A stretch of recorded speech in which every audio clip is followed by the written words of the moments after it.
Good morning, everyone. So, yesterday I told you about revolution on clock faces in chapter 5. Okay, means how many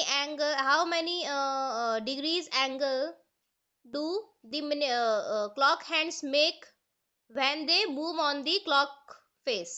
Okay, उसके according मैंने आपको बताया था कि कितने डिग्री का एंगल बनता है और मैंने आपको ये भी बताया था कि 1 मिनट में 6 डिग्री का एंगल बनता है. Okay, in 1 minute there will be 6 degree angle made by clock hands, two clock hands. Okay, so this is the very important relation you must know.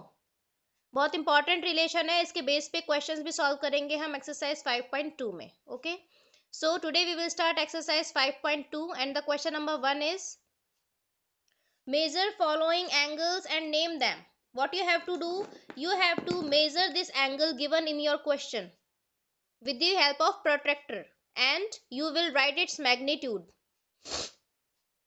Okay, now measure करना है और इनके names देने हैं. Name तो आपको पता ही है किस तरीके से लिखते हैं एंगल्स के. This is angle X Y Z.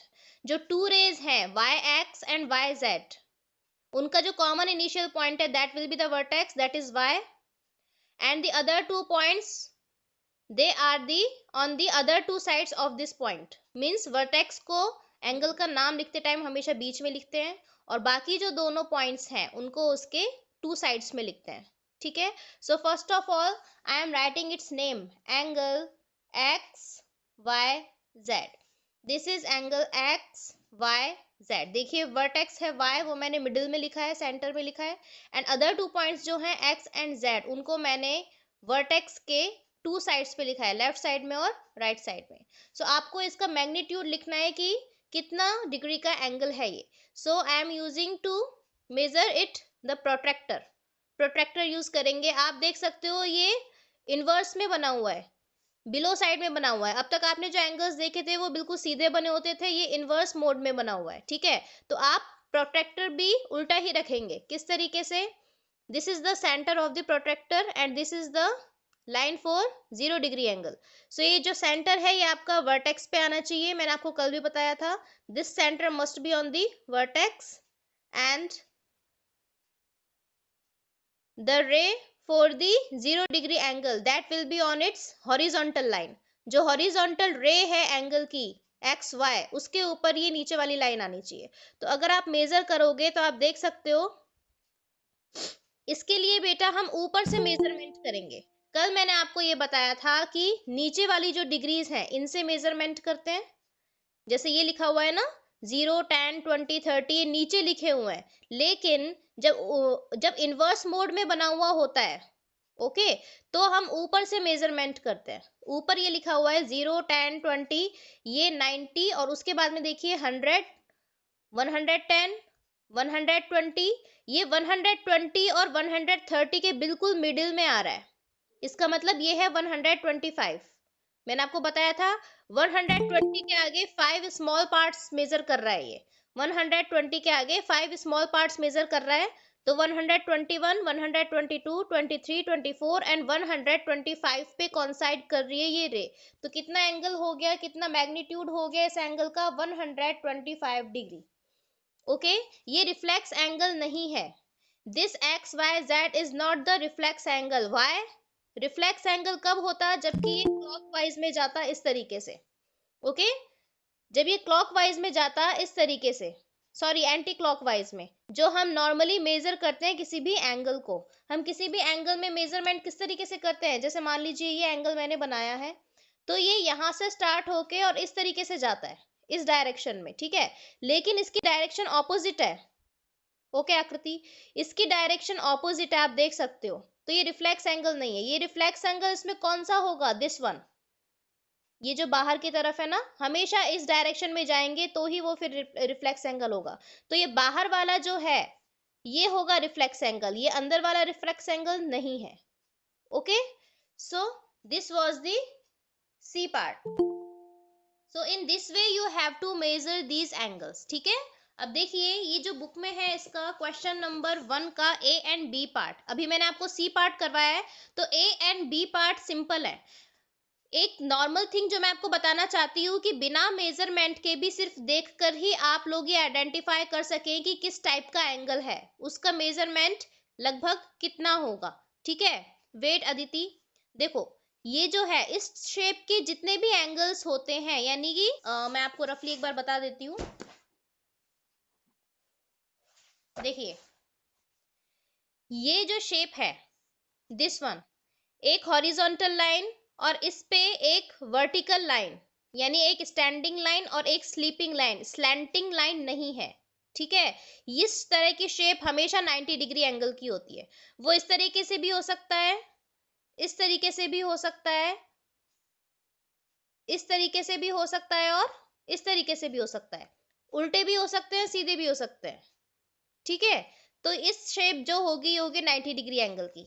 इस तरीके की जो शेप होगी ये होती है हमेशा एक्यूट एंगल की, क्योंकि ये 90 डिग्री से कम पे जा रहा है, मतलब जो हॉरिजॉन्टल रे है उसकी तरफ आ रही है दूसरी रे। ठीक है, उसकी तरफ दूसरी रे आ रही है, फाइन। इस तरीके की जो शेप होती है ये हमेशा होती है ऑब्ट्यूज एंगल की। Obtuse means more than 90 degree but less than 180 degree, मतलब ये 90 डिग्री का एंगल जो होगा उससे ज्यादा होगा लेकिन 180 डिग्री के एंगल से कम होगा। ओके, तो ये रे जो है ऊपर की तरफ, ये इस हॉरिजॉन्टल रे से हमेशा दूर की तरफ होती है, और एक्यूट एंगल में ये हमेशा इसकी तरफ होगी और ऑब्ट्यूज एंगल में ये हमेशा इसके ऑपोजिट साइड में होगी, दूर की तरफ होगी। ठीक है, ये होता है ऑब्ट्यूज एंगल। स्ट्रेट एंगल जो होता है 180 डिग्री का वो हमेशा एक स्ट्रेट लाइन पे होता है, हमेशा एक स्ट्रेट लाइन पे होता है। ठीक है, और जब यहाँ ये जो रे है ये मूव कर रही है ना, ये इससे नीचे इधर की तरफ आ जाती है, यानी कि इस तरीके से जो एंगल होता है ये बाहर वाला, ये होता है रिफ्लेक्स एंगल। ठीक है, इनकी डायरेक्शंस देखो कैसे होती हैं, यहां से स्टार्ट करके ये यहां गई, फिर ये यहां पहुंची 90 डिग्री पे, फिर ये ऑब्ट्यूज एंगल पे पहुंच गई, फिर ये 180 डिग्री का एंगल बनाने लग गई, एंड उसके बाद में ये रिफ्लेक्स एंगल उस तरीके से। ठीक है, और फिर ये मूव करती करती 360 डिग्री पे आ जाती है, यानी कि वापस अपनी पहले वाली रे के ऊपर कॉन्साइड कर जाती है। ठीक है, तो ये शेप जनरली इस तरीके की शेप होती है एंगल्स की, जनरली जो हम कहते हैं, यानी कि बिना मेजरमेंट के भी आप फाइंड कर सकते हैं सिर्फ उसकी शेप देख के कि किस टाइप के ये एंगल्स हैं। ठीक है, तो क्वेश्चन नंबर 1 में सी पार्ट मैंने आपको करवा दिया है, ए और बी पार्ट मैं आज आपको होमवर्क में दूंगी। तो देखिए इसकी डायरेक्शन भी इस साइड जा रही है ना, तो इसको देख के आप इजीली बता सकते हो कि ये एक्यूट एंगल है और ये ऑब्ट्यूज एंगल है। ठीक है, तो प्रोट्रैक्टर को इनके ऊपर रख के आपको इसी तरीके से मेजरमेंट करने हैं जैसे अभी हमने सी पार्ट में किया। मैं सी पार्ट एक बार फिर समझा देती हूँ, अदिति को प्रॉब्लम है इसमें। देखो ये बेटा इस तरीके से बन रहा है, ये उल्टा बना हुआ है। ठीक है, लेकिन इसकी डायरेक्शन इस साइड में ना हो करके नीचे की तरफ आ रही है। देखो एरो जो है ना वो बिलो साइड में जा रहा है, ऊपर की तरफ नहीं जा रहा।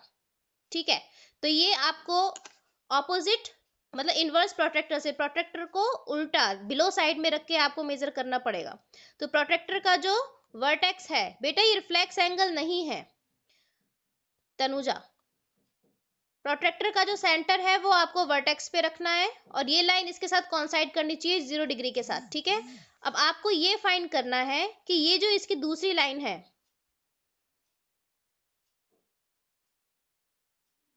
द सेकेंड लाइन, ये कहाँ जा रही है। सेकेंड रे आपको दिखाई नहीं दे रहा होगा, लेकिन ये देखिए अगर हल्का सा एरो आपको दिखाई दे रहा है तो इस पे आपको ये मेजर करना है।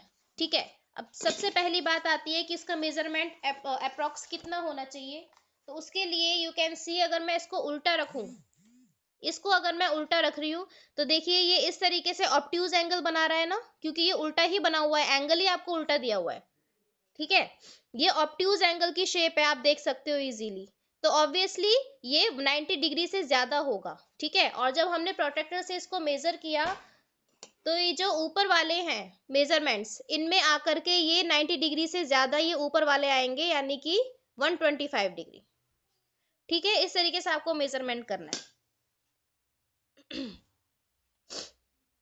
Now move to the question number 2। What is question number 2? Question number 2 में देखिए, identify the right angles and straight angles from the following. आपको 2 फिगर्स बना के दिए हुए हैं यहाँ पे, ए एंड बी पार्ट। आपको इनमें ये आइडेंटिफाई करना है कि ए पार्ट में कितने राइट एंगल्स हैं और कितने स्ट्रेट एंगल्स हैं। इसी तरीके से बी में जो फिगर गिवन है उसमें भी कितने राइट एंगल्स है और कितने स्ट्रेट एंगल्स है, उनके नेम्स अलग अलग आपको लिखने हैं। तो इसमें आप राइट एंगल्स देख सकते हैं, दो राइट एंगल्स हैं। अभी अभी मैंने शेप बताई थी आपको, राइट एंगल की शेप किस तरीके की होती है, एक vertical line and second is horizontal line. ठीक है, इस तरीके की शेप होती है। तो देखो ZOY या YOZ, ये 90 डिग्री एंगल बना रहा है। अगर मैं इसे टिल्ट कर दूं कॉपी को, अब ये सीधा लग रहा है आपको देखने पर, ये बिल्कुल सीधा लग रहा है ना। इसका मतलब ये जो है YOZ ये 90 डिग्री की शेप है। इसी तरीके से XOZ ये भी 90 डिग्री की शेप है, XOZ।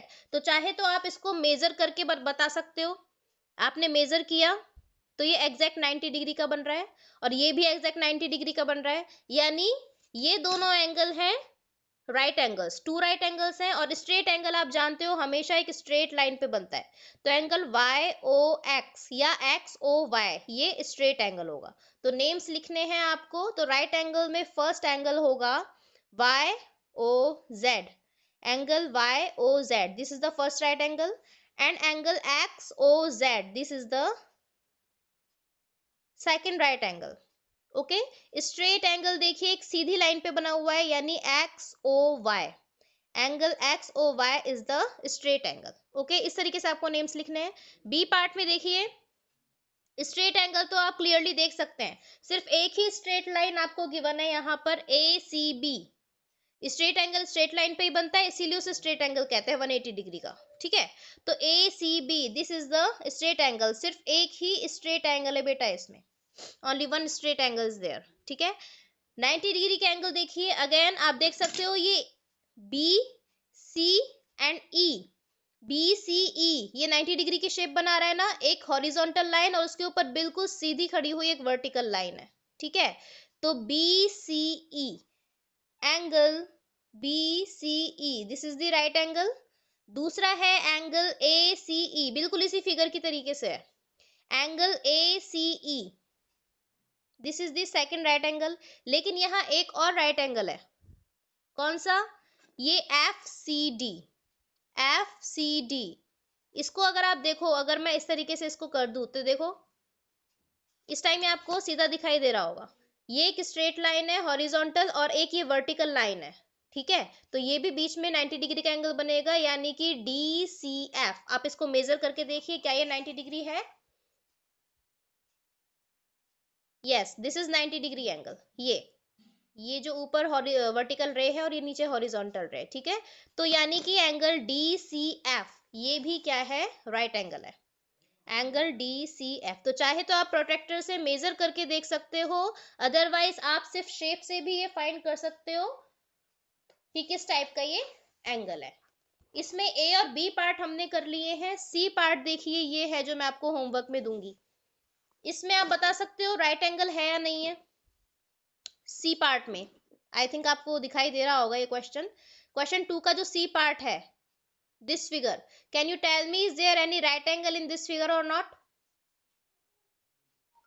You can see in this figure no shape is for right angle is given, या फिर आप मेजर करके भी देख सकते हो कि कोई राइट एंगल है ही नहीं इसमें। ठीक है, तो राइट एंगल में तो क्या लिखेंगे, नील।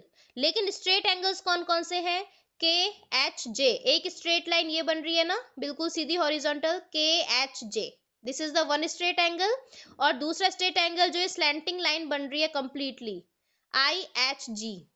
Okay, IHG second straight angle ये है। तो इस फिगर में टू स्ट्रेट एंगल्स आपको गिवन है।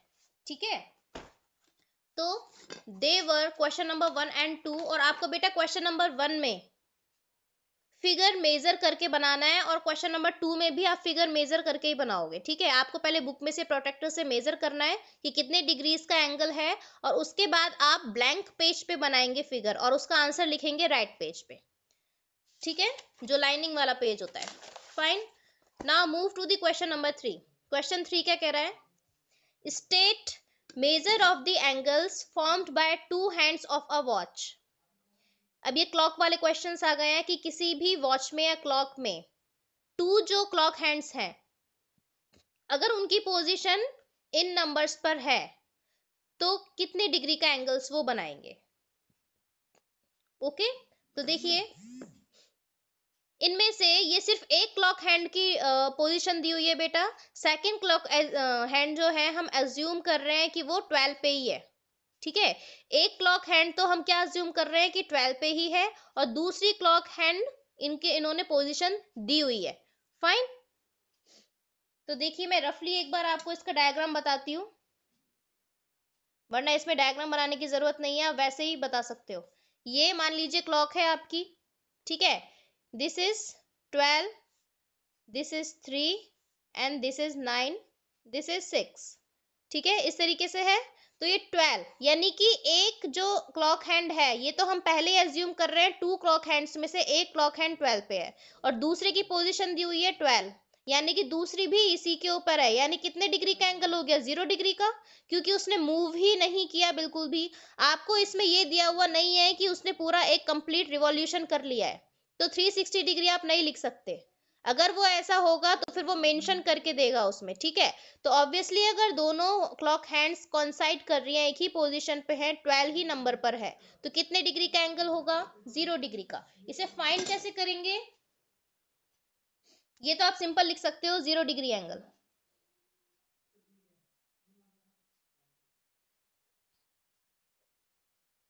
Magnitude of angle equals to 0 degree. जब 12 पर होंगी तो क्या होगा? मैग्नीट्यूड एंगल का 0 डिग्री। अब देखिए 3 पर, इसका मतलब क्या हुआ कि एक क्लॉक हैंड तो हम हमेशा ही 12 पे अज्यूम कर रहे हैं, और दूसरी जो क्लॉक हैंड है वो 3 पर है। तो 3 तक आप देख सकते हो कितनी डिग्री का एंगल हो गया। नहीं बेटा, you don't have to make the figure, figure बनाने की जरूरत नहीं है। This is 90 degree. 90 डिग्री कैसे होता है मैंने आपको कल भी बताया था।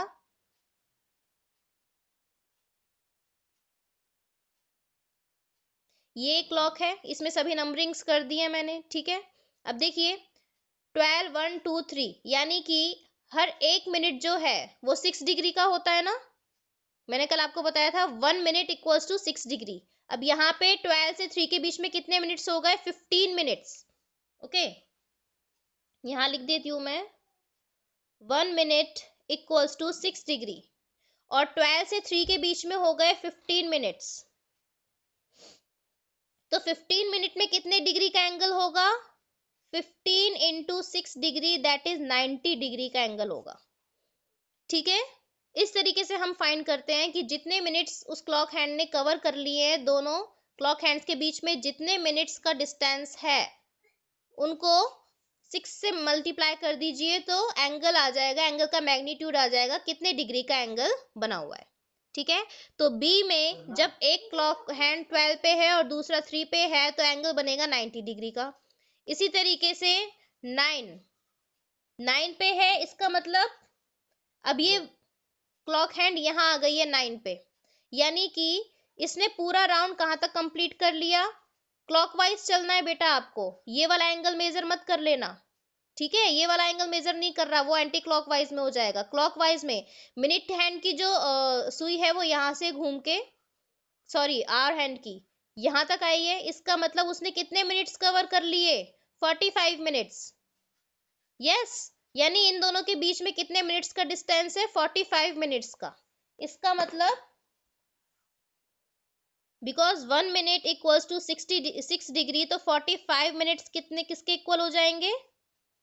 6 इंटू 45 मीन्स 270 डिग्री, ठीक है। तो इस तरीके से आपको फाइंड करना है, जितने मिनट्स क्लॉक हैंड्स कवर कर रही हैं उनको 6 डिग्री से आप मल्टीप्लाई कर दोगे, तो उन क्लॉक हैंड्स के बीच में बनने वाले एंगल का मैग्नीट्यूड हमें पता चल जाएगा, ठीक है। Now move to the question number 4। Find the measures of the angles formed by the hands shown on the clocks in the figures given below. Wait students, so आपको इसमें यही चीज करनी है जो हमने क्वेश्चन नंबर 3 में की थी, बस डिफरेंस ये है कि क्वेश्चन 3 में आपको ये बाय दी नंबर्स बताया हुआ था कि क्लॉक हैंड कौन से नंबर्स पे है, यहाँ आपको फिगर में दिखा के बताया हुआ है कि क्लॉक हैंड्स कौन से नंबर्स पे हैं। ठीक है। तो find the measures of the angles found by the hands shown on the clocks in the figures given below. यानी कि ये जो वॉचेस के क्लॉक्स के आपको फिगर्स दिए हुए हैं, इसमें दोनों ही जो आपकी क्लॉक हैंड्स हैं इनके बीच में जितने डिग्री का एंगल बन रहा है वो बताना है आपको। तो कैसे फाइंड करेंगे? पहले तो हम ये फाइंड करेंगे कि दोनों क्लॉक हैंड्स के बीच में कितने मिनट्स का डिस्टेंस है। ओके, तो जितने मिनट का डिस्टेंस होगा उसको 6 डिग्री से मल्टीप्लाई करके इनके बीच के एंगल्स आप इजीली फाइंड कर सकते हो, है ना। तो देखिए फर्स्ट में एक क्लॉक हैंड है 12 पे, सेकेंड क्लॉक हैंड है 6 पे, यानी कि दोनों के बीच में 30 मिनट्स का गैप है। ठीक है, तो किस तरीके से करेंगे? Because 1 minute equals to 6 degree, तो 30 मिनट्स किसके इक्वल हो गया बेटा? 6 degree multiply by 30 that is 180 degree. ठीक है, 180 डिग्री हो गया। इसी तरीके से ये 12 से लेके और क्लॉकवाइज चलना है आपको, 8 तक आ गया। कितने मिनट्स हो गए? 40 मिनट्स। कितने हो गए? 40 मिनट्स। देखिए 5 + 5 10, 10 + 5 कितना हो गया? 15, 15 + 5 20, देन 25 30 35 एंड 40। यानी 8 तक जब उस क्लॉक ने मूव किया 12 से लेके, तो 40 मिनट्स उसने कवर कर लिए। तो सिंस 1 मिनट में 6 डिग्री होता है, तो 40 मिनट्स में कितने होंगे? 6 degree into 40, it mean 6 4 = 24, 240 degree का एंगल बनेगा दोनों के बीच में। ठीक है, तो सेम क्वेश्चन है क्वेश्चन नंबर 3 की तरह, बस वहां आपको फिगर ना दे के नंबर्स दिए हुए थे, यहाँ आपको फिगर्स दिए हुए हैं। ठीक है, बिल्कुल सिंपल है। सी पार्ट में देखिए 12 से लेकर के इस क्लॉक हैंड ने 10 तक मूव किया है। ठीक है, तो कितने मिनट्स हो गए? 50 मिनट्स। तो 1 मिनट में कितने डिग्री होते हैं? 6 डिग्री। तो 50 मिनट्स में कितने डिग्री हो जाएंगे बेटा? Yes, very good, 300 degree. 6 degree into 50 that is 300 degree. Okay, यानी कि यहां से लेके यहां तक आपको क्या करना है? क्लॉकवाइज डायरेक्शन में चलना है, जब तक कि वो मेंशन ना करे इस क्वेश्चन में। क्वेश्चन में अगर कोई डायरेक्शन मेंशन नहीं है तो आप उसको क्लॉकवाइज डायरेक्शन ही मानोगे। ठीक है, ऐसा मत करना कि एंटी क्लॉकवाइज इस तरीके से चल रहे हो, फिर तो इन दोनों के बीच में सिर्फ 60 डिग्री का एंगल बन रहा है, तो वो गलत हो जाएगा आंसर आपका। ठीक है, आपको क्लॉकवाइज डायरेक्शन में जाना है। उसी तरीके से फोर्थ में देखिए डी पार्ट में 12 से लेके 5 तक मूव किया, means it is 25 minutes. Very good. तो 25 मिनट्स में कितने डिग्रीज हो जाएंगे? 150। Very good. 6 degree into 25 that is 150 degree. 150 degree का एंगल बनेगा। ठीक है, तो इस तरीके से ये क्वेश्चंस करने हैं। सो this was your class work for today and your homework for today is, homework के क्वेश्चंस भी मैंने आपको एक बार समझा दिए हैं कि किस तरीके से करने हैं। एक्सरसाइज 5.2 में क्वेश्चन नंबर 1 का ए एंड बी पार्ट करना है, क्वेश्चन नंबर 2 का सी पार्ट करना है, एंड क्वेश्चन 3 का सी एंड ई पार्ट करना है आपको। क्वेश्चन 3 में मैंने डायग्राम नहीं बनाया है, आपको भी जरूरत नहीं है डायग्राम बनाने की, बस आपको अंडरस्टूड होना चाहिए कि कितने मिनट्स क्लॉक हैंड्स ने कवर कर लिए हैं, तो उसके अकॉर्डिंग कितने डिग्री का मैग्नीट्यूड होगा एंगल का। ठीक है, देखो ये अंबर, ये 12 पे जब आ रही है ना वॉच, मतलब एक क्लॉक हैंड तो 12 पे है और दूसरी भी 12 पे ही है, तो उसने ऐसा इसमें कहीं भी मेंशन नहीं किया हुआ ना कि उसने एक पूरा रिवॉल्यूशन कंप्लीट कर लिया।